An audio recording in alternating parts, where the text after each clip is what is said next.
Welcome to the Red Review with me, Jeremy Brim.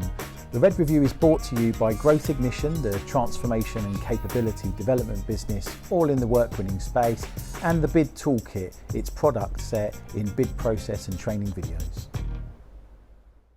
Hello and welcome to the Red Review with me, Jeremy Brim.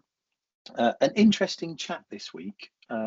So different to what we've talked about before. Everyone's talking about AI in the world of winning work, and particularly bids and proposal writing. But a topic that I've tried to prod others on who are in the space, technology providers, consultants in the space, but they don't really want to dive into is what it means for us humans. And the bit that I'm interested in. So I'm welcoming along my friend Michelle B, who's a bit of an advocate in this space, to have a bit of a chat. Hello, Michelle. Hello, I'm just really happy to be here. So thank you for having me on. I've been Very a long good. time fan of yours, Jeremy, I have to say. Oh, don't start. And wonderful wallpaper, by the way. We've had the conversation about. Yeah. So sorry for the audio listeners, but Michelle's got some lovely wallpaper. So first of all, Michelle, we just wanted to touch on off camera, off recording. We were just talking about the fact that you would never have come on a podcast or something like this a year ago. No. So what's that journey been like? It's been quite. I made the kind of leap to get out of the little box that I'd made for myself. I used to never like speaking in public. Whenever I did kickoff calls, I used to try and just get them out of the way as quick as possible. But I'm slowly learning to, the irony is to come out of Michelle, get it? So yeah. Oh dear, that was bad, sorry. So yeah, I'm slowly learning that something that you're scared of, you just have to face head on and get on with it. So I suppose coming on here, I'd never even have thought about it. I volunteered to do a speech on authenticity in the age of AI for APMP. So that's happening next month. So that'll be the first time I'll have ever stood up in front of lots of people. And so I feel like, the more I do, the easier it gets. So I'm kind of getting into stoicism recently, and I've been reading about, you should go to the uncomfortable places because that's where growth happens. So, that being on here is a part of that journey for me. It is. Well, I'm glad to play a little part in that because we've become LinkedIn buddies, haven't we? I appreciate the content you put out on LinkedIn and on AI and other bidding subjects from a different standpoint, a vendor agnostic. You're not pushing a product or something. You're just talking about life as a bidding person and these tools. So no, I've appreciated that, and it's worth.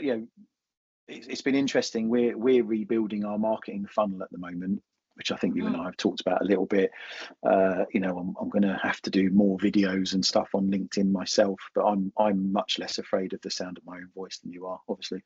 So we're doing more of that kind of stuff and email campaigns and blogs and all sorts of things. And in studying that, it is becoming apparent that personal brand is kind of the future in where AI takes away much of the other workload for us or emphasis for us. Your personal brand and communication skills are becoming ever more important. And so I did think of you actually when I was looking at some of this stuff. There's a guy called Daniel Priestley who was on Diary of a CEO podcast about a month ago, talking about this kind of subject. That's worth a look. I know the Diary of a CEO podcasts are a little bit contentious because some of the health stuff on there is a bit ropey, but actually looking into this stuff from art, it's just quite interesting from a winning work perspective, from a how you build a business and a brand perspective. It's worth looking at. So, for instance, he said in his book that I've had a look at that you've got to engage people for 4 hours across 11 platforms. 4 hours across 11 interactions across four platforms before they'll buy from you or engage with you.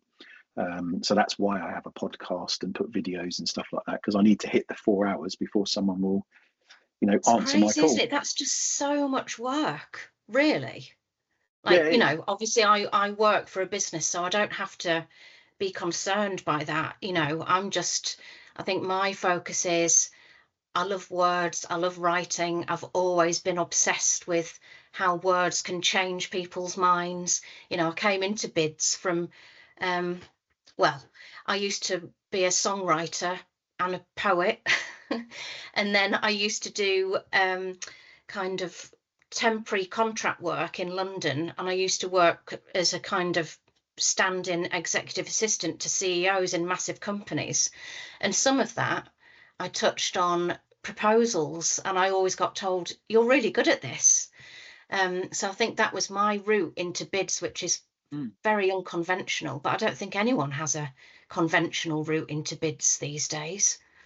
No, it's part of our problem or challenge. I know our association for our discipline have started some work in this space, trying to make it an intentional career path, but that'll take a decade, and their actual penetration of our discipline is tiny. They reach about 7% of the bidding professionals in the world. So it's interesting. I've been tasked with writing an article for BQ for Bid Solutions for Martin Smith. I was with him the other day, and I said the theme of it is coming of age.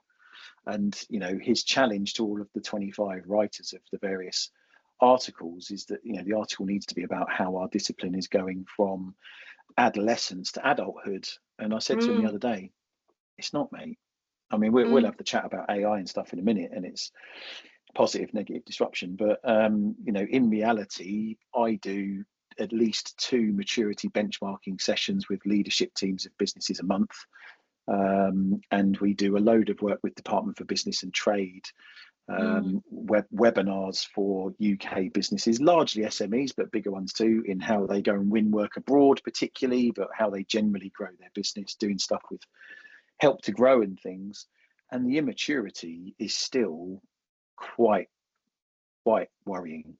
To the point where we're writing a paper to the department at the moment, showing them some of the stats we've found, because it's not maybe us bidding people are getting more mature in this, developing ourselves, slightly broadening our sphere of influence. I'm certainly seeing more people talking about capture. It's still tiny, but it's twice as much as 2 years ago. So the trend is good, but it's tiny. But in reality, UK businesses are still, their win rates are well sub 40% on average, and sub 20% for SMEs. It's really bad. I've worked for a massive global business, and they just understood bids in a way that was just extremely encouraging. There was probably about 20 people in proposals, and I worked across the EMEA region, but I connect with the US colleagues all the time, and they were so far ahead in how well embedded the bid function was in the business. And I think the maturity levels depend on whether there's a massive chunk of the business being won by RFPs or not. If they're still very much just winning business directly, and only maybe 20% of the business is won through competitive bidding, then the maturity level's not going to be there, because it doesn't maybe need to be. That's a theory that's emerging in my mind. But where you've got a business that, we wouldn't touch anything that would be under 10 million, then RFPs are 100% of how we win business. Everyone is engaged. The process is incredible. The skill and the standard of all the SMEs are, all that's there, and the maturity is very much there. So part of me thinks, is it dependent on that as a factor? I don't know what you think to that. It is part of it. That's really interesting. So we find on average that the more intelligent the people that are involved, the more qualified they are, the more complex the thing that you're selling is, actually the worse they tend to be at bidding. Architects, rubbish at it. wonderful people, but you Mm. ask them for a case study and they send you a picture with a project name and a value at the bottom. Nothing about why that, what the challenges were or whatever. So that's an aligned dynamic, because I think you would win more work negotiated and direct awarded at a lower value, but that's simple, That's a than good you would point. the big complex thing. So I think complexity is another dynamic. I think level of competition is a dynamic. The more competitive a market, the better people tend to be at bidding. Contract So value's got to be the top one, hasn't it? Contract it's value, up because it's up there, but that marries in with clients and their governance and therefore needing to bid things. So I need to do some more work on that. I mean, we're doing lots of work with clients at the moment. I've got a board meeting of a 1.1 billion pound business at the end of this month, talking them through how to grow their business. And they're not alone. As I think we're on our 10th client in the last year or so, where and I think it's 17 clients in the last 2 years, where around 80% of their margin is coming from around 20% of their clients. And if you sit and think about that for a minute, that's crazy, isn't it? it's a scary proposition, that, really. Yeah, they have a very long tail of clients that are one-hit wonders or smaller clients. But what the work I've been doing recently is on why, and so, or certainly what's in the clients where we make most of our profits. And what we find is, apart from the fact they tend to be some of the bigger clients, they also tend to be the clients that engage you early, that have a good, well-run procurement process with good collaboration, engagement, perhaps co-solutioning, that kind of stuff. But also that our people like working with them, and that the work is accessible. They've not got to travel great distances or go to places in the middle of nowhere so much. The health and safety stats in construction tend to be better, because you're working with clients that are more collaborative and not forcing you to work on a Saturday morning because you're behind program or whatever it is. Your staff tend to stay longer if they're working with clients that engage you earlier and where you're doing better. Whereas the opposite is true in the tail. If you get your staff to work with clients that are engaging you late, punting out surprise tenders, you're winning those tenders on price, not quality. And then the projects or delivery itself isn't going so well, your people are more likely to leave, they're more likely to have health and safety incidents, their well-being's not going to be as good, the client feedback isn't as good, your staff satisfaction isn't as good.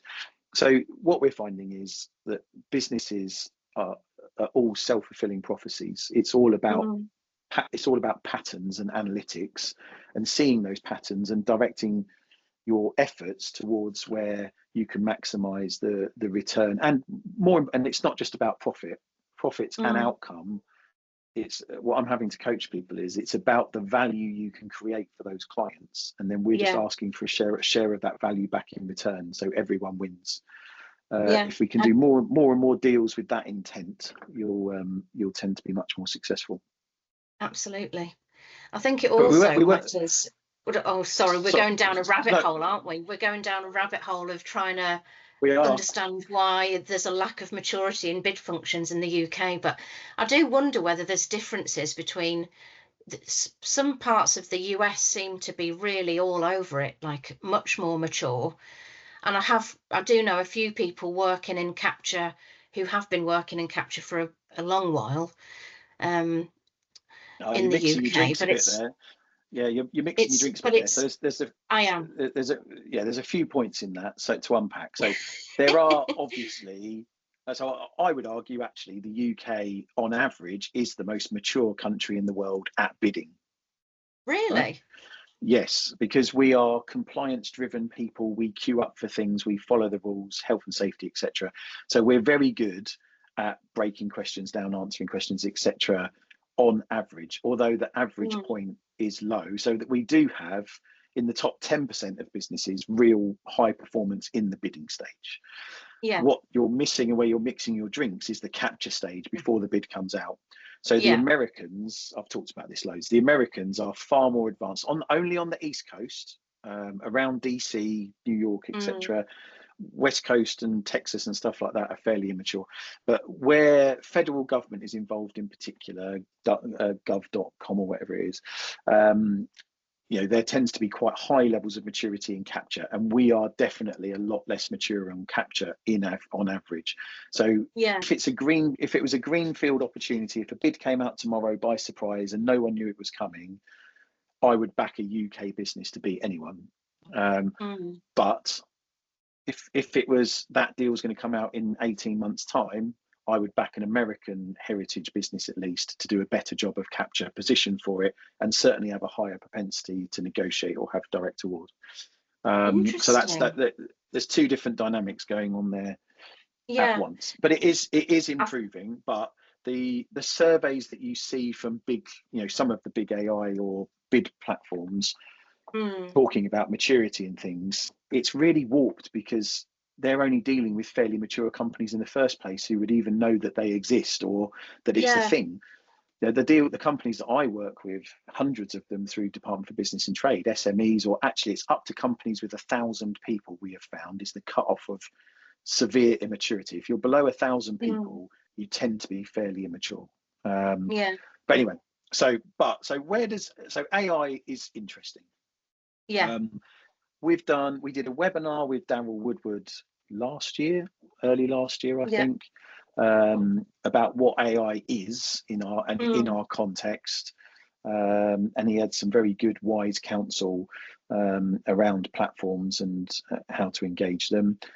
I did a podcast recently with Javier about the marketplace, and he's got it was a bit more biased because he's got his own technology platform, although he's a very level person with quite a different proposition. So he was talking about private equity money in this space, how the big businesses are driven, where things might go. But the conversation that's missing in the context of what we've just talked about in terms of maturity and bid teams and our place in the world is what AI means for us. And I think you're the only person I've seen that's talking about this, because everyone else is hooked in with a vendor or doesn't want to piss them off.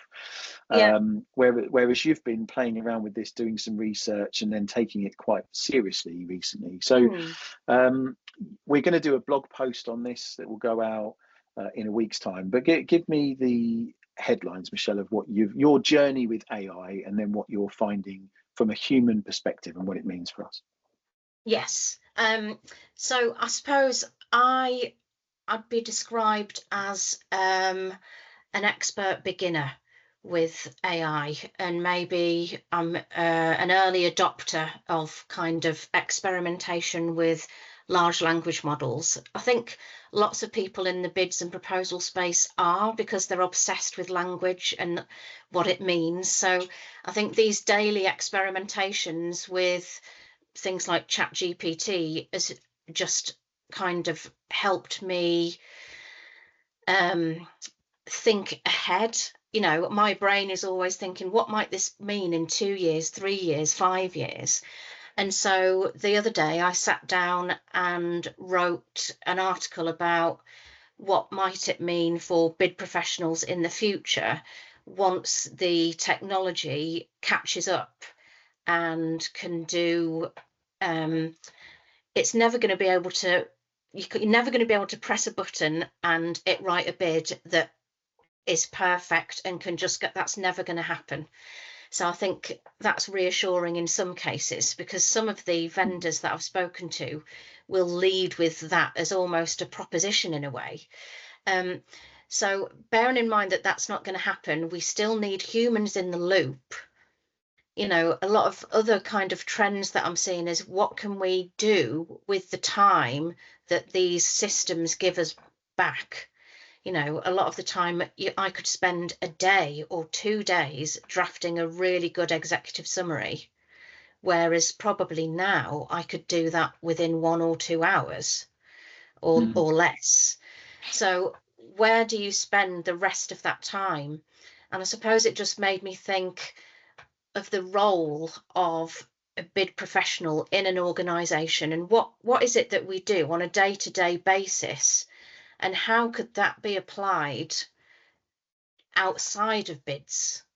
I'm just taking a thread and going with it, thinking, Actually, we measure a company's fitness to work with another business, right?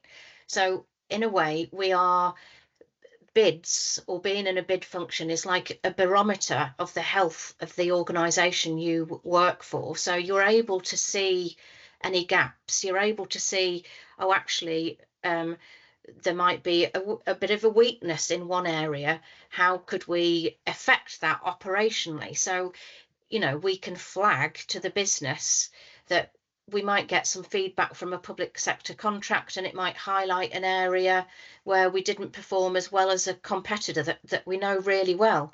So then that creates and ameliorates how the business can operate.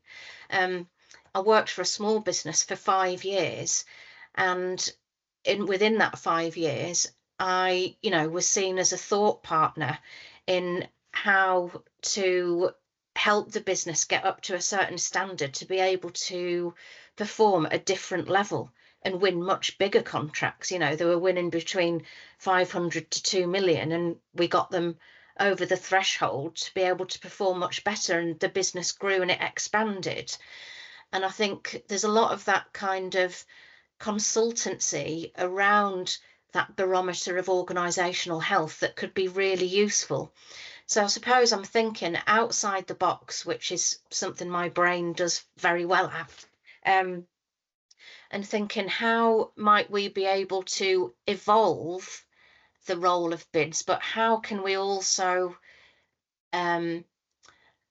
tangibly prove to our business the value that they have in a really good bid professional?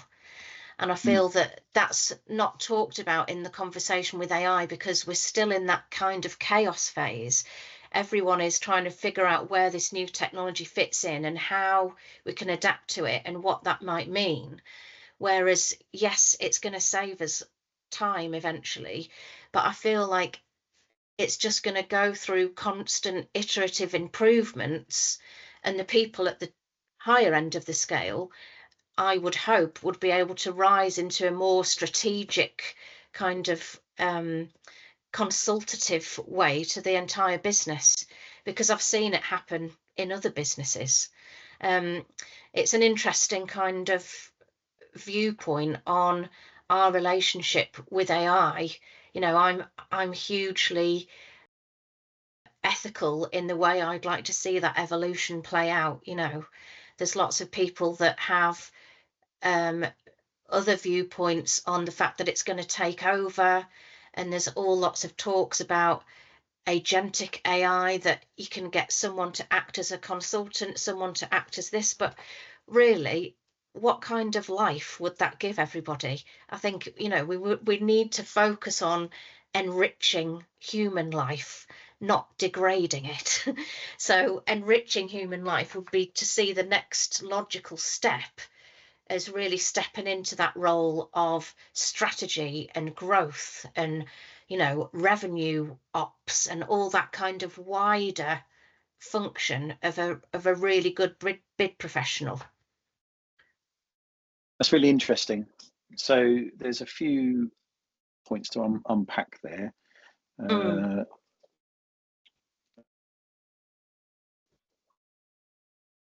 Because you're quite right in terms of the whole ethical piece. We're into interesting territory, because the US and the UK just declined to sign up to a standard for AI which has ethics roped into it. And I'm sure there's lots of very appropriate technical reasons why that may well be the case that are well beyond me. But there is obviously also a context that shareholders in publicly listed businesses or pension schemes that own shares of publicly listed businesses won't really care about the ethics. They are all about profit and value of the businesses that they own in the stock market, and likewise private owners of businesses of any scale in the medium to long term won't really care about people falling by the wayside because a tool, an AI tool, is doing their job for them. However, net through all the industrial revolution, so this is going to be an industrial revolution. Industry 4.0, some people might call it. Some people will be displaced, but into other things generally. So not just in bidding, but across. So it's something like 60% of jobs will be changed or disappear in the next 10 years or something along those lines, I'm sure I heard. So, but it won't be that 60% of people are losing their jobs forever, being made redundant. It's that, that they will gravitate to different things in the value chain. Yes. So the real question for us is, what does that mean for bidding people? So I've been saying for some time that, and you've kind of catched this, that capture is a route for bidding professionals.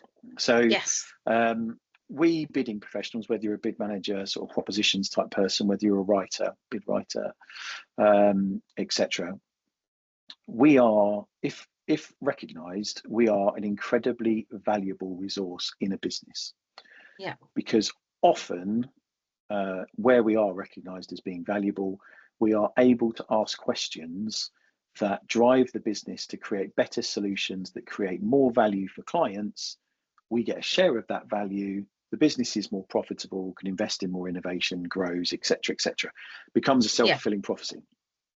So Mace, who I used to work for, the work winning function is highly respected by the business owners. It's at the heart of things. They take capture and things fairly seriously, getting more seriously. They take key account management more seriously, but bidding is taken very seriously. They have a massive bid team of highly qualified, fantastic capability. But their focus is on, really, with their original sort of founding fathers' intent of what they called pursuit of a better way.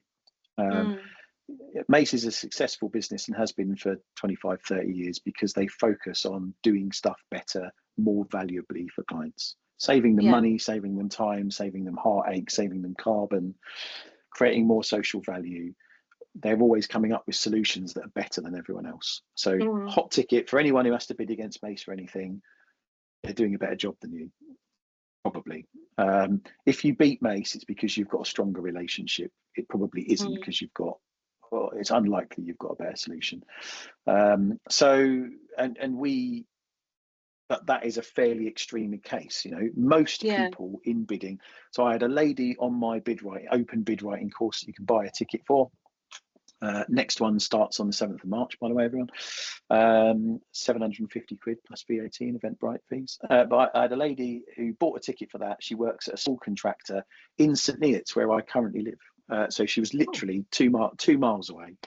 And I went to see them after the course because they're a great little business, actually, but they are bit too sporadic, bidding everything, bit last minute, and they were treating her, they like her, she's well respected in the business as a human, but in reality the bidding escapade was being treated too much like an administrative thing. And so I've helped them understand, do some market research, fish in the ponds where there's going to be some opportunity that fits your perfect client avatar, focus your efforts, focus, and treat bidding really seriously, and put Chloe right at the heart of this. And you will be more successful, and they will. So, but most businesses are down at that end at the moment by the lion's share. It's only 10 to 20% that are remotely high performing. So how AI changes things for us is, it may well get rid of a lot of the grunt work, filling in SQs, doing the binary bits of bids that our youngsters would have ordinarily have done. So there is a question mark over the funnel of people into our discipline, particularly if we try and make it a intentional career path. Youngsters, I met a mate of mine for breakfast the other day who's in his early 20s, who I helped get his first job with Morgan Sindall, wonderful business development guy, economics background, very bright. And 5 years ago when I met him and helped him get that job, and mentored him a bit, his challenge to me was always, AI is going to take this bit, AI is going to take that bit, what's my job going to be? Trying to think that through together. And it's as a father of a 3-year-old, and I know you've got a little one as well, that's quite hard. So we do ethically, we do need to still create opportunity for youngsters, because they won't be at the heart of a big capture campaign that's business changing for an organisation. No. Your leaders are going to want more senior people, but we're going to have to take the youngsters along with us. But they can learn. So there's two avenues for me. There's capture and going up the funnel, trying to drive the business to create ever more valuable solutions is a pathway, getting ahead of deals. And then there is being a great prompt engineer like you, learning how to understand get the best out of the platforms, pull the strings, etc. Is a thing for me. But it does require people to have a bit of vision. Things will not stay the same. We have to accept that. I've accepted that with my business. We're shaping things in readiness for this. I'm getting older and struggle with change more and have to force myself, like you forcing yourself to come on here and talk to me. So talking about AI and stuff is a bit uncomfortable. So but I've kind of ignored it for a year or two whilst everyone else was doing webinars on it and stuff. But I've realised got to talk to people like you. So what do you think? So in terms of the research you've been doing, the tools you've been playing with, what does that career path, what's your view then? I've gabbed on a bit. What's your view of the career path, or what does it mean for these humans? I would like to see the fact that, there's all these organisations that do care. I want the ethics to catch up and be at the top line of what we're talking about, instead of big tech leading it. I think that is very out of balance at the moment, and we're being dictated to by the oligarchy, and that absolutely has to change. And I'm one of those annoyingly positive people that I truly believe that there is enough good people in the world to effect a change and make sure that that kind of oligarchy to humanity level at some point in the future will probably not ever be equal, but it will be better. So, I think I've created my own second brain within a large language model. I am uniquely neurodiverse, not uniquely, but for me, and large language models it's helped me process my thoughts and become a lot clearer in what I want to say. So I suppose the things that used to take me hours now take me minutes. Something that used to take me a month will now take me a week. So what I'm doing with my extra time is thinking widely and into the future. What else can I be doing with my time to help the business that I'm working with? And I suppose lots of that, we work to such tight deadlines. Sometimes we've only got a week to turn something around. And so this technology stops us working all through the night, stops us working on weekends. So for now, that's what it's doing, and it's great. And then, think 2 years in the future. And then I think, like you, I think capture is definitely an area that I would like to see more UK businesses focusing on, and kind of maybe it needs a bit of sales to be a bit more open-minded to allow the capture conversation to happen. And part of me thinks that the reason it doesn't is because sales like to own that whole client relationship and maybe feel that in some ways it's almost you're having to share the win. Does that make sense? And I do wonder whether there's that kind of thinking that needs to change. I think with AI, everyone has to go through their own dark night of the soul with it and think, what does it mean for me? What does it mean for the future? And I think once you've done that, then you can start to plan ahead, Well, I think there's some other use cases for AI that no one's really talking about in this space, which it can be a real enabler for capture. There's some ground rules that are largely misunderstood, first of all. So yes. That we need to be aware of. So first of all, the best practices out in the world around capture were developed many years ago in the States by bid writery type people, no offense, but they naturally lead towards preparation for a competitive bid. And my thinking around capture is the opposite. We should be preparing and shaping an opportunity for a negotiation, a direct award, with the fallback plan having been that you've written the ITT for the client and are always going to win in a competitive situation. So yes, we need to do bidders comparison matrix and teaming and win themes and all that kind of stuff, but I would much prefer that people figured out what are their top 3 deals for the next 12 months that are 12 months or 18 months away from tender, and have a shot at trying to shape a negotiation for those with the fallback that you, so through, particularly through co-solutioning, which is weak in the general best practice out there. If you can get your people in a room with the client's people, figuring out how to deliver the thing better, faster, cheaper before tender comes out, you will smash it to bits. You need to get to a place like my client's Reds 10 volumetric builder. They're in a place with the UK government where any tender that comes out for their type of stuff, it basically says Reds 10 are going to win a place on this alliance. Everyone else has to build stuff like they build it because they're 5 or 10 years ahead of you. Figure it out. That's where you need to be. So that's just a point of principle, but we can use AI to help us with our research and analytics to inform that. So it's not just about but bunging some text into ChatGTP, and you probably shouldn't do that anyway because it's public, and getting it to rewrite stuff for you. Although that's handy, but it does sound like a robot's written it. And there's all of that stuff to worry about, and that will get better and better in time as it learns, I know. But it's how do we use it for researching stakeholders and what they care about? How do we use it for looking at the analytics of our business and understanding which clients we actually enjoy working with and make money with, and which ones we don't?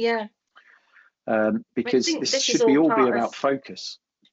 The data-driven enterprise, that's, that's like the word du jour, but it probably has been for about 3 years. But getting to a point where every company knows exactly what they're bidding for, why they're bidding, what they've won before, and having all that data to give them the insights to know informs the capture plan. And one of the things that used to take me hours, I'd spend maybe 2 days researching a client. I've custom built a little solution that will get that research done in about 5 minutes now. Which is a massive game changing use of AI, but it still needs a human to understand it and translate how it could work into a really good capture plan, into the win themes, into all of that stuff. So I don't think that the people that are at the top of their game are going to be set out to pasture, or whatever the term is. I just think we've just got to rethink the whole paradigm of work. And it just feels like there's not many people looking into it because we're still figuring out where the technology fits. The ethics, the regulation hasn't caught up. But I have hope that it will. Yeah, I think so. And I saw Nick Clegg, who used to be leader of the Lib Dems, he went off to work for Facebook, didn't he, until Trump probably asked for him to not anymore. And so recently, obviously Zuckerberg's suddenly tried to turn into a bit of a bro, which is quite funny. The medallion. Actually, quite dark. I just love the medallion. It's brilliant. Anyway, let's not. I'm trying to ignore all of that for 4 years. But anyway, I'm keeping an eye on the economics, but the rest of it's a bit too sad and scary, to be honest. But I did see Nick Clegg in Davos talking about the fact that the best platforms and systems and technology, generally the ones that win out over time, are the ones that are open source. The ones that are held onto by companies tend to get lagged behind, because if it's open source, you can get people on Reddit, doing stuff. You can crowdsource the best ideas and move things on. So I'm hoping that it's devolved in its development and that we try and stick with a pathway that's open source, so that we actual humans can stay in it. But I should say, Michelle, with my other hat on, because I own another business called Destination Freedom that's all about teaching people, and particularly these days younger people between the age of 14 and 24, about money, about financial literacy, and then about investing for the future. I'm quite open in the social media stuff on that space, that we are building a property portfolio and scaling a property business. Not for my benefit, really, it's for my daughters. Because into the future, I did a talk at Coventry University in November, I think it was, to a bunch of 19-year-olds, and ended up having a bit of a set to with them, actually, because they were very excited about pictures of my Maserati, but had no, and bearing in mind these were economics students, they had no concept about investing, about compound interest, about the fact that despite the fact they're struggling at university for pounds and pennies to pay for their probably terrible wine and cheap beer in the student union, they hadn't understood that cost of living is wildly outstripping increases in income. And I follow a guy on Instagram and YouTube, Gary's Economics, who's well worth a follow, who is a city trader, and he does a lot about inequality and the delta between those billionaires and the rest of us, and how the pandemic and since, it's wildly, their wealth is absolutely mega. So for us with young kids, as I've said to you, you've got privately, we have to find a way to secure assets before they're all gone, and our kids in effect will be living on the drip, as it were. Everything will be leased, they won't own anything, and their living standards will reduce and reduce and reduce. So that's fairly dystopian and dark. I hope I'm wrong, but plan for the worst and hope for the best, right? So as a side I hope thing, for the best and plan for the best, but that might be very short-sighted. But I feel like some people never get to the grips with money. I think speaking to young people about it is amazing, but I know that when I was 19, I couldn't have cared less. I just didn't ever think about it. But I feel like young people now are a bit more intelligent than we were, because they need to be, maybe. Sort of. So they are smarter and they're more street savvy about certain things, but they've had the whole onset of social media much deeper and darker than we have, and particularly through the pandemic. And they are heavily influenced by Instagram influencers who have a leased or borrowed, Lamborghini. And they think, genuinely, these kids thought that they were going to walk out of university and get a 250 grand job with a London firm doing something. And I just had to explain the stats that the chances of that are like a lottery win. You will be lucky to scrape 30 grand in your first job. You'll be a pretty high performer if you nail that. And so, you need to effing wake up, basically, and do your own research and get your head around this stuff. Because by the time they're finished university, AI is going to be a full onset. And by the time they're into the world of work and 5 years down the line with any CV or credibility, things are going to be very different. That is a good point. It's like I say, they were much more interested in supercars than actually what I was trying to teach them. So we need to think about that with our youngsters that we bring into this discipline, because it is a great, as I said to them, the world of winning work is an awesome discipline to be in. We're exposed to senior people. We're right at the bleeding edge of the business winning deals and where it's going and what it's doing. We're innovating, creating solutions. We get to work with the coolest people in the firm. It's an absolutely wonderful job. I've had such an exciting time working with some really cool people. Been really lucky and never take it for granted. But hopefully AI makes it easier rather than harder. Yeah, I mean, I see AI making our lives easier and supporting us, not taking our jobs. But I suppose we'll have to wait and see how all that plays out. But I think bid people are the heart of the enterprise. There's no other function that whose job it is to know about how healthy all the other functions are operating. Correct. So I Yeah, feel yeah. like for that reason, we are hugely valuable, and I am sure that there is a place for us alongside this technology. Yeah, there And I look is. forward to seeing regulation and ethics be as much as part of the conversation as innovation. And I think sometimes people not signing up to a standard of ethics because it stifles innovation, to me that's like a bit smoke and mirrors talk for we want to make as much money as possible. So Yes. yeah, I think Yeah, there is a bit of that. We're going to have an interesting 4 years with Trump in, and the influence that has on the rest yes. of the world.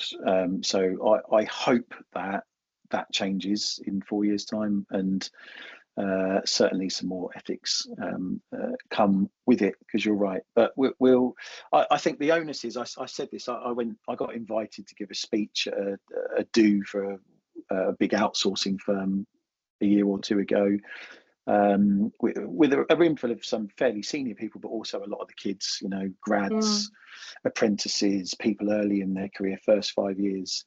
And someone challenged me about their business, and it giving them training and development. And I said, look out the window, see that black Maserati. Do you think my employer trained me to enable me to make the money to pay for that? Cash, by the way, that's not leased. mm. No, I fucking went and did it myself, didn't I? And it will be the same with AI. Those that go and learn, that push themselves, that do something about it, are the ones that will Yeah. be successful. The ones that sit there waiting for their employer. So because there is an unfortunate thing in our discipline, there Mm, is a certain section who there's a bit of victim culture. yeah. Um, oh well, they haven't trained me in this, and people just sit there and, oh, we have all these bids, we've got too many bids, I'm being worked too hard. It's like, well, show the data back to the business. Why do you win or Mm, lose? What are you doing about it? We're mm, supposed to be great influencers, as you say. We are great bidding professionals, find themselves at the heart of the business, really directing the traffic and the flow and the success of the thing. And smart directors, board directors, are the ones that place us there. It yes. should be us. It should be us that's leading the way in the data analytics, in capturing CAM, because we're the best equipped. We understand how to win Mm, deals. We just wished we were given longer to influence it. So yeah. it's important that it's like I am trying to learn about this from talking to wonderful people like you. It's on everyone to go and learn, make the best of it, and many people are. Yeah. But those are the ones that will be It's successful. it's mindset effectively. Do you know what you Yeah. said?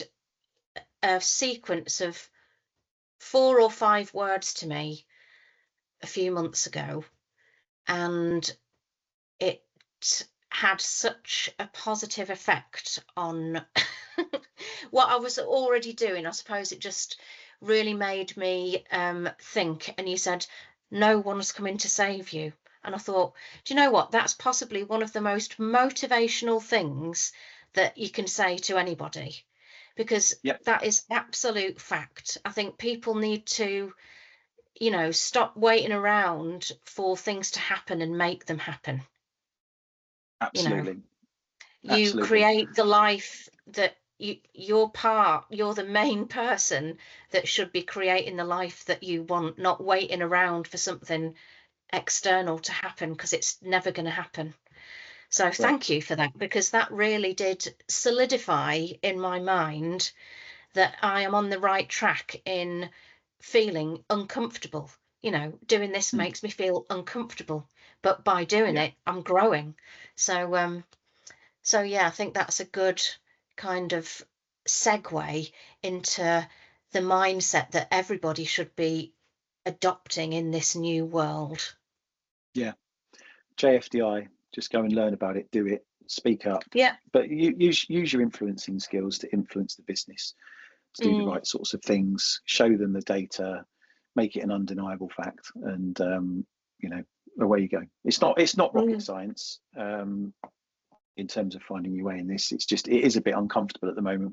It's a bit bumpy with what Yeah. things are going to win out and how things work. You've got to keep pace with it whilst trying to submit bids and being busy and all the rest of it. It is hard. I'm not being flippant at all.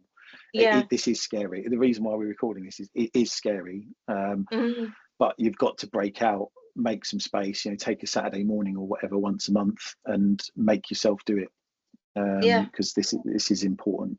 For us and Absolutely. for our discipline. Very good. Well, it's been good to have a chat. I'm really glad to have you on, You Michelle. too. It's been fantastic to become friends over the last 6 months or year. Yeah. I've been dying to get you on. So that's a really good chat. Hopefully people find it useful. Like I say, we will Michelle's kindly written a guest blog for us. Our emails are going to go out every week on a Friday with a blog post summing up what we've learned this week and things from me, but we're going to have guest bloggers and Michelle's the first one. So on Friday the 21st, when I'm moving house, hopefully, an automated email will go out with Michelle's article. So thank you very much, Michelle. It was really useful. Absolute pleasure. Thank you for having me on.